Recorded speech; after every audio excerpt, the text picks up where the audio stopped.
Hi friends, welcome back to another video. Today I'm gonna be painting an unanimated scene from Zayne's new birthday banner, Don't Break Promise. So I've been playing the Love and Deepspace game for about 6 months now, and I have been pleasantly surprised by the quality of the game. I think it's very well developed.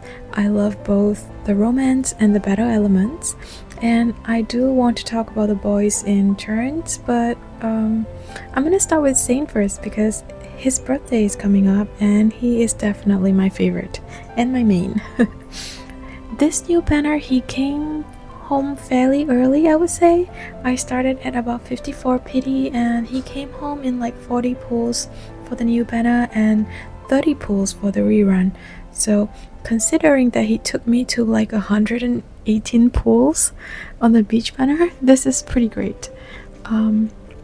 It's a super fluffy banner with lots of cute scenes, like when he got really worried when she tripped, and then they made up and had a snow fight, and then they hung out in the glass dome. So it's literally the stuff of dreams, specifically Dawnbreaker's dream, but I'm on my period and I can't talk about Dawnbreaker without bursting into tears, so we're not touching that topic today. Anyhow, I was surprised by the post-kindled chapter because usually the chapters that follows the kindled moments are like the filler chapters, right? Like when you go on a picnic and you take all the nice aesthetic shots with your girlfriends and eat all the nice food. Those are the highlights, and then nobody wants to see the parts where you like clean up and scrape off the ketchup off the plate into the trash bin, you know? So what am I talking about? Okay, anyway, I digress. But basically, post-kindled chapters are meant to be filler chapters, and you don't usually find exceptionally interesting moments there. But when I was watching this, I was really surprised because it felt like there was a lot of laws and hints inside this chapter. So I thought that I would paint it and run through with you guys what I thought about it.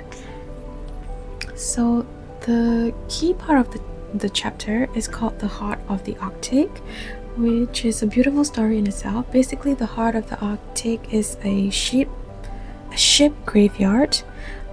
So all the abandoned ships and the old ships are docked there, and MC and Zayne went there. You have to like drive a really long drive there.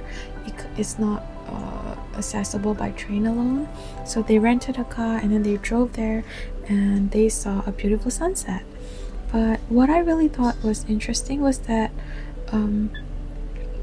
there were almost like lawish allusions, especially when MC hinted that it looked like he was born to be there.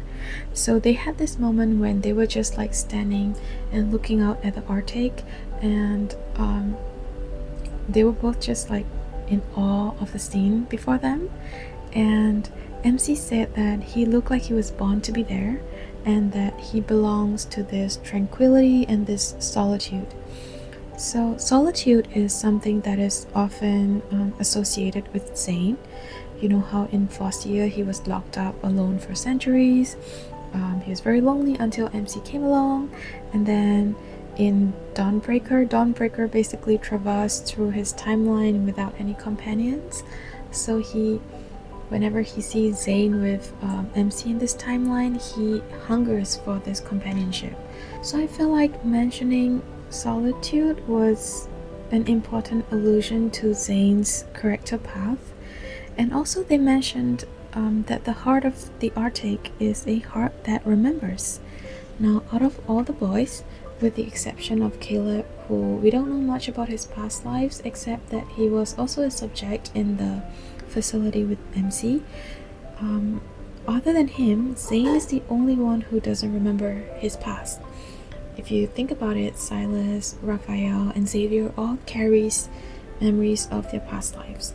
So the fact that only Zayne doesn't remember, and to bring him to this place which has a heart that remembers, feels almost prophetic to me. I might be reaching, but again, I think these could be important clues to parts of his past lives and his upcoming myth. And compared to his birthday rerun card, the ending for this is definitely heavier and more loaded, so I'm very excited to see where his new upcoming myth will take us. I had a lot of fun like watching the 2 birthday banner cards and also painting this. There was a period when I really hated how it looks, but you know, it's fine. Let me know what you guys think of this painting and of the birthday banner cards if you have them, and I will see you in the next video. Bye!